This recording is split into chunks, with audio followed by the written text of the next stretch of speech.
സിനിമയ്ക്ക് പോക്ക് നടക്കൂല കേട്ടോ. ടിക്കറ്റ് കിട്ടിയല്ലോ, പിന്നെന്താ? 6:30 ഷോ കഴിഞ്ഞ് നമ്മൾ ഇവിടെ എത്താൻ 9:30 ആകും. അതിനിപ്പോ എന്താ? ഇത്രയും രാത്രി യാത്ര വേണ്ടെന്ന് അമ്മ പറഞ്ഞു. അമ്മ വിലക്കിയിട്ട് ആ കാര്യം ചെയ്താ പിന്നെ എന്തേലും പണി കിട്ടും. നമുക്ക് വേറെ ദിവസം പോവാം. കല്യാണം കണ്ടുള്ള ആദ്യ പ്ലാൻ ആയിരുന്നു അത് തന്നെ. ഗോവിന്ദ, നാളെ രാവിലെ ഇറങ്ങണം. പോകുന്ന വഴിക്ക് അവളുടെ 2 ബന്ധുക്കളുടെ വീട്ടിൽ കയറണം. ഇതെന്താ തിരക്ക് പിടിച്ചൊരു യാത്ര? കല്യാണം കഴിഞ്ഞിട്ട് ഞങ്ങൾ വിരുന്നിനൊന്നും പോയില്ലല്ലോ അമ്മേ. എടാ, നാളെ കടയിൽ ലോഡ് വരുന്ന ദിവസാ, നീ മാറി നിന്നാ എങ്ങനാ? അമ്മ ഇതിപ്പോ 3-4 പ്രാവശ്യമായി അവരെല്ലാം അവിടെ റെഡിയാക്കി വെച്ചിട്ട് നമ്മൾ ചുമ്മാ അവരെ പറഞ്ഞു പറ്റിക്കുക. എടാ പൊട്ട, വിരുന്നുണ്ട് കറങ്ങി നടന്ന് ഇവിടെ എത്തുമ്പോഴേക്ക് കട കാണത്തില്ല. ആയ കാലത്ത് നിന്റെ അച്ഛൻ കഷ്ടപ്പെട്ടുണ്ടാക്കി തന്നത് ഇതൊക്കെ. അതും കൂടി കൊണ്ട് നശിപ്പിച്ചാലേ കഞ്ഞി കുടിക്കാൻ റോട്ടിൽ ഇറങ്ങി തട്ടേണ്ടി വരും. അമ്മേ, അവരെല്ലാം വിരുന്ന് ഒരുക്കി കാത്തിരിക്കും. അപ്പൊ അങ്ങനെ പോകാതിരിക്കുന്നേ? അവർക്കെന്താ കാര്യങ്ങൾ പറഞ്ഞാൽ മനസ്സിലാവില്ലേ?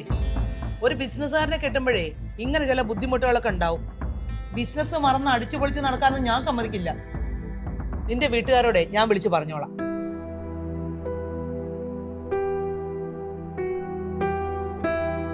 ആ കറി ഇങ്ങോട്ട് ഒഴിച്ച്.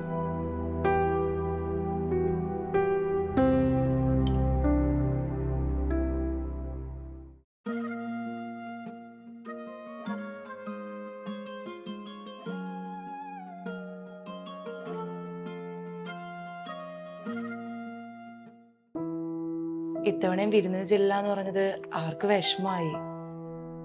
ഇതിപ്പോ 4ാമത്തെ തവണ ഡേറ്റ് മാറ്റി പറയുന്നേ. അത് പിന്നെ നാളെ ലോഡ് വരുന്നുണ്ടല്ലേ. കഴിഞ്ഞ 3 തവണ ഈ റീസൺ തന്നെ പറഞ്ഞ്, എന്നിട്ട് ലോഡ് വന്നേന്ന് ഞാൻ കണ്ടില്ല. പ്രവീൺ, ഞാനിങ്ങോട്ടെ വിവാഹം കഴിച്ചു വരുമ്പോ എന്റെ മനസ്സിൽ ഒരുപാട് ആഗ്രഹങ്ങളുണ്ടായിരുന്നു. ആക്ച്വലി ഇപ്പൊ ഈ കല്യാണത്തിന് സമ്മതിച്ച തന്നെ എന്റെ ഫ്രീഡത്തിന് വേണ്ടിയാ. ഞാൻ വീട്ടിലുണ്ടായിരുന്ന സമയത്ത് എങ്ങോട്ടും അങ്ങനെ പോയിട്ടില്ല. എവിടെയെങ്കിലും പോണോന്ന് പറഞ്ഞാലും എന്തെങ്കിലും ആഗ്രഹം പറഞ്ഞാലും ഉടനെ പറയും കല്യാണം കഴിഞ്ഞ് ഭർത്താവുമായിട്ട് എന്താന്ന് വെച്ചാൽ ആയിക്കൊള്ളാം. അതിപ്പോ ഒരു ഡ്രസ്സിന്റെ കാര്യത്തിലാണെങ്കിൽ പോലും.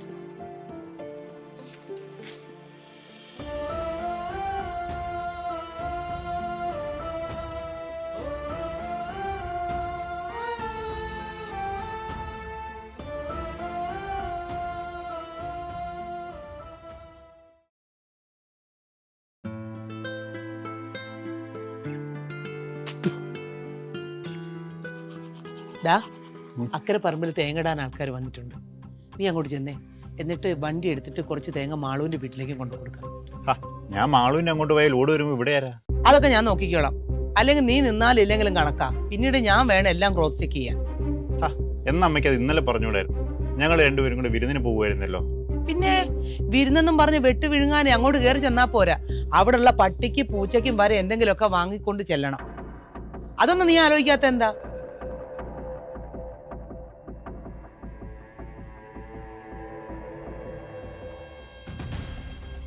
ഇതായിരുന്ന കാര്യമെങ്കില് അമ്മ പേടിക്കണ്ട.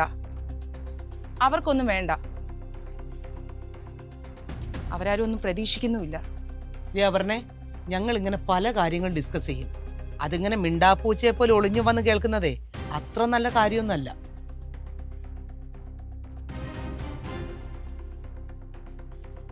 എന്താ പറഞ്ഞത്? അമ്മ ചുമ്മാ വെറുപ്പിക്കല്ലേ.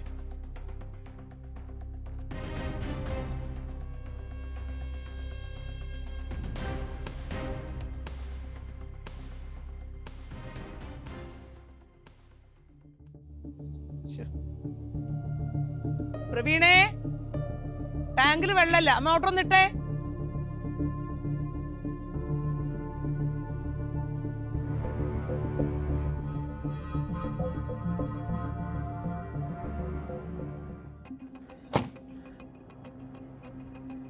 ആഹാ, പിള്ളേരെ കൂട്ടാതെ കെട്ടിയോനും കെട്ടിയോളും കൂടെ ടൂറൊന്നും പറഞ്ഞ് കറങ്ങി നടക്കല്ലേ? എന്റെ പൊന്നമ്മ ഒരു രക്ഷയില്ലായിരുന്നു. കിട്ടില്ല ട്രിപ്പായിരുന്നു. ആണോ? പ്രവീണില്ലേ അമ്മയുടെ? ഉണ്ടെങ്കിൽ ആ ബാഗ് ഒന്ന് ഇറക്കി വെക്കാൻ പറയൂ. കിരൺ വണ്ടി ഒട്ടിച്ച് ആകെ ടയേർഡായിട്ടിരിക്കുക. ആണോ? വാ മോനെ.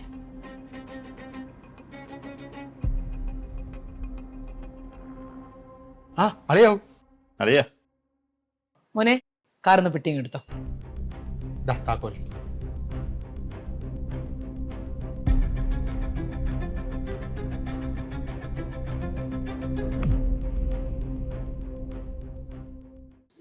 ഓരോ മാസം എവിടെയെങ്കിലൊക്കെ യാത്ര പോണോന്നാ ഇപ്പൊ ഞങ്ങളുടെ പ്ലാൻ. അത് കൊള്ളാം. പക്ഷെ പിള്ളേരെ കൂടി കൂട്ടിക്കൂടെ നിനക്ക്? പിള്ളേരെയൊക്കെ കിരണേട്ടൻ്റെ അച്ഛനും അമ്മയും നോയിക്കോളും. എടി അവരൊടക്കത്തില്ലേടി? ഞങ്ങള് പോക ഇറങ്ങിയപ്പോ കിരണേട്ടൻ്റെ അച്ഛനും അമ്മയും ഒന്ന് ഉടക്കാൻ നോക്കി. ആ നല്ല ആളാ. കിരണനോടാ അവരുടെ കളി. കിരണിന്റെ അടുത്തേ അവരുടെ വേലയൊന്നും നടക്കത്തില്ല. അവനെ നല്ല ഉശിരുള്ള ആൺകുട്ടിയാ. അതുപോലൊരു ആൺകുട്ടി വേണം ഇവിടെ.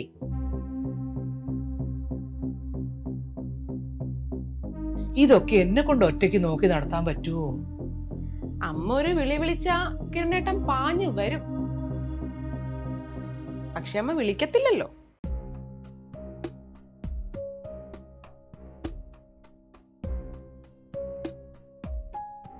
എന്താടി?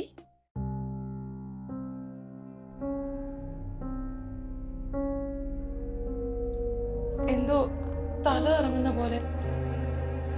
ആഹാ, അനിയും പണി പറ്റിച്ചു എന്ന് തോന്നുന്നുണ്ടല്ലോ.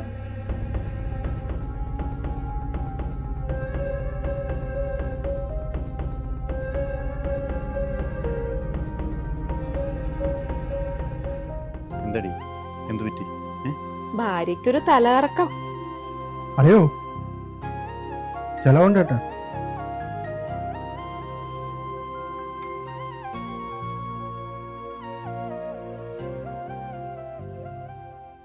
നീ പറഞ്ഞതുപോലെ ഈ വീട്ടിലേക്ക് ഒരു കുഞ്ഞോടി വരുന്നതിന് എനിക്ക് സന്തോഷമേ ഉള്ളൂ.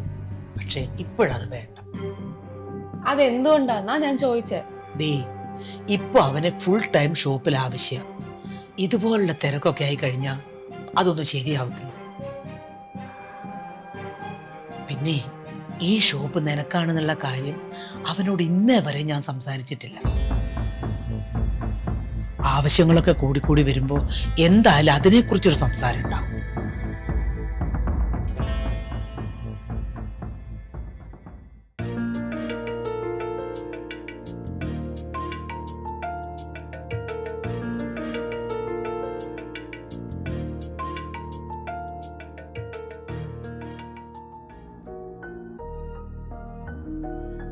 ഞാൻ അപ്പോഴും പറഞ്ഞല്ലേ ടെൻഷൻ കൊണ്ടാണെന്ന്.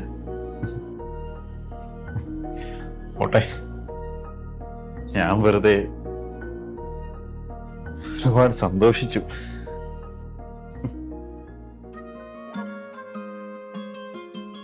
പ്രവീൺ, എനിക്ക് കുറച്ച് കാര്യങ്ങൾ സംസാരിക്കാനുണ്ട്. താൻ പറയടോ. തനിക്ക് വേറെ നല്ലൊരു ജോലിക്ക് ശ്രമിച്ചൂടെ? എടോ, സ്വന്തമായിട്ട് ബിസിനസ് ഉള്ള ഞാൻ എന്തിനാ വേറെ ജോലിക്ക് നോക്കുന്നേ? സ്വന്തമായി എന്ത് ബിസിനസ് ഉണ്ടെന്നാ?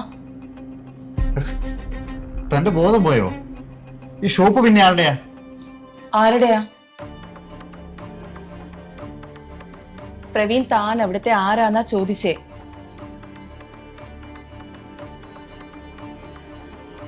മുതലാളിയോ? മാനേജരോ? ഡ്രൈവർ? ചുമട്ടു തൊഴിലാളി? ആരാണെന്ന്? അപർണ, എന്നെ ചുമ്മാ ഭ്രാന്ത് പിടിപ്പിക്കല്ലേ. തന്നെ ഭ്രാന്ത് പിടിപ്പിക്കാൻ പറഞ്ഞതല്ല. നമുക്ക് വേറൊരു ജോലി നോക്കാം, രണ്ടുപേർക്കും. നമുക്കിതൊന്നും കിട്ടിയില്ലെങ്കിൽ കുഴപ്പമില്ല. കിട്ടിയില്ലെങ്കിലോ? എടോ, എന്റെ അച്ഛൻ മരിച്ച പിന്നെ ഞാനാ, എന്റെ വേർപ്പം കൂടെയാ. എനിക്കല്ലാണ്ട് പിന്നെ ആർക്കാം? താൻ ഒരുമാതിരി കുത്തിത്തിരിപ്പുണ്ടാക്കല്ലേ. എന്റെ അമ്മ എനിക്കറിയാം.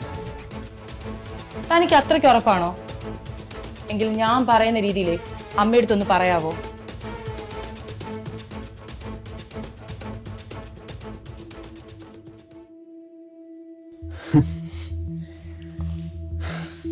എന്താടാ? പോസിറ്റീവാ. എടാ, നമുക്കിപ്പോ അത് വേണ്ട മോനെ. നീ അവളെ കാര്യങ്ങൾ പറഞ്ഞെന്ന് മനസ്സിലാക്കുക. എന്താ അമ്മേ ഇപ്പൊ അങ്ങനെ പറയുന്നേ? എടാ, ഷോപ്പിൽ നിനക്ക് നിന്ന് തിരിയാനുള്ള സമയമുണ്ടോ? നീ ആദ്യം ആ ഷോപ്പിനെ രക്ഷപ്പെടുത്തിയെടുക്കാൻ. ശരി, അമ്മ പറയുന്നല്ലേ, ഞാൻ എൻ്റെ സ്വപ്നങ്ങളെല്ലാം കളയാം. പകരം എനിക്കെന്ത് കിട്ടും? നീ എന്താടാ പറഞ്ഞു വരുന്നേ? ആ ഷോപ്പ് എൻ്റെ പേരിൽ എഴുതി തരണം. ഇതെന്താടാ പെട്ടെന്ന് ഇങ്ങനെയൊക്കെ പറയുന്നേ? ചേച്ചിയുടെ ജീവിതം നോക്കമ്മ. അവൾക്ക് നല്ലൊരു വീട് നമ്മൾ വെച്ചു കൊടുത്തു. അവൾക്ക് കുഞ്ഞുങ്ങളായി. പോരാത്തതിന് മാസാമാസം എങ്ങോട്ടേലും ട്രിപ്പും. ഇതെല്ലാം ഇവിടുന്ന് അയച്ചു കൊടുക്കുന്ന പൈസയെന്ന് എനിക്കറിയാം. അപ്പോൾ പിന്നെ ഇവിടെ കിടന്ന് കഷ്ടപ്പെടുന്ന എനിക്കും എന്തെങ്കിലും വേണ്ടേ? ഓ, അവളെ കൊണ്ട് ഇത്രയൊക്കെ സാധിച്ചല്ലേ? വായില് കോലിട്ട് കുത്തിയാ മിണ്ടാത്തവനാ, അപ്പൊ മിണ്ടി തുടങ്ങി. അമ്മേ, ഇത് ആവശ്യമില്ലാത്തൊന്നും പറയണ്ട. ഞാൻ ചോദിച്ചതിന് മറുപടി പറ. അത് ഞാൻ തരില്ല, തരാൻ പറ്റില്ല. അതൊന്നും നോക്കി നടത്താനുള്ള പക്വതൊന്നും നിനക്കായിട്ടില്ല. അതെന്റെ മോക്കുള്ളതാ.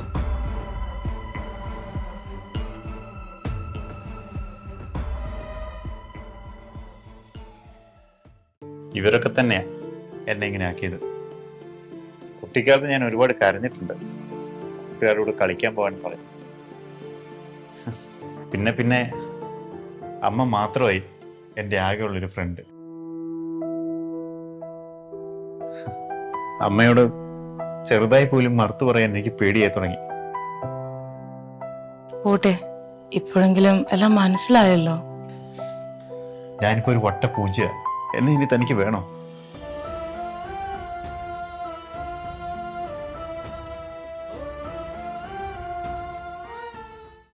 ഇപ്പൊ അവൻ ചെയ്യുന്ന ജോലികളൊക്കെ ചെയ്ത് അമ്മയൊന്ന് സോപ്പിട്ട് നിന്നാലേ ആ ഒഴുക്കില് ആ ഷോപ്പ് നമ്മുടെ കയ്യിലിരിക്കും. അല്ല, ഇപ്പൊ എന്തൊക്കെ ജോലിയാ ചെയ്യണ്ടേ? ക്യാഷ് പോകുമെന്ന് പറഞ്ഞ് അമ്മ ജോലിക്കാരെ ഒന്നും നിർത്തിയിട്ടില്ല. സോ കട ഒന്ന് തുറക്കണം, കട ക്ലീൻ ചെയ്യണം, പിന്നെ അക്കൗണ്ട്സ് നോക്കണം, ലോഡ് കയറ്റണം, പിന്നെ ലോഡ് ഇറക്കണം, പിന്നെ കസ്റ്റമർ വരുമ്പോ സാധനങ്ങളൊക്കെ ഒന്ന് എടുത്തു കൊടുക്കണം, പിന്നെ ഷോപ്പ് അടയ്ക്കുന്ന വരെയുള്ള ചെറിയ കുറച്ച് കുറച്ച് ജോലികൾ. അത്രയൊക്കെ ഉള്ളൂ. ഇതൊക്കെ ചെറിയ കാര്യങ്ങളല്ലേ? I am proud.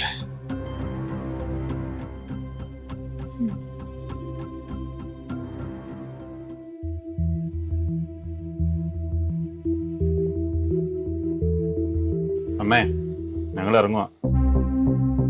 ആയിക്കോട്ടെ. പക്ഷെ പോകുന്നതിന് മുമ്പ് ഒരു കാര്യം. അച്ഛൻ മരിക്കുമ്പോൾ വെറും ഒരു പെട്ടിക്കടയായിരുന്നു നമ്മുടെ ഷോപ്പ്.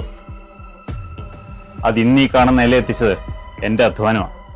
അത് നിങ്ങളാരും സമ്മതിച്ചില്ലേലും എനിക്കുറപ്പുണ്ട്, ഞാനൊരു ഷോപ്പ് തുടങ്ങുക. അത് ഇതിലും വലിയ നിലയിൽ എത്തിച്ചിട്ടേ ഇനി നമ്മൾ കാണും. വടി.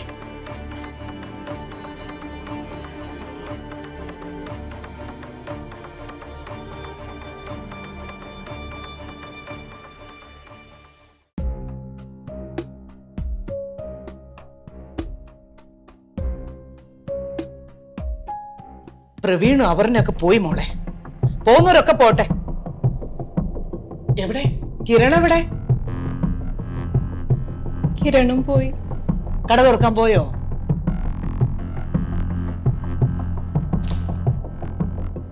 നിന്റെ അമ്മയ്ക്ക് പ്രാന്താടി. ഇത്രയും പണി ചെയ്തിട്ടേ എനിക്ക് അവരുടെ കട വേണ്ട. നിനക്ക് വേണേ നീ പോയിച്ചേ, ഞാനെന്തെങ്കിലും പോവേണം. Okay, by. മോളെ, പിള്ളേർക്ക് കാക്കൊല്ല പരീക്ഷയാ. നേരം വൈകും മുന്നേ ഞാനും ഇറങ്ങല്ലേ.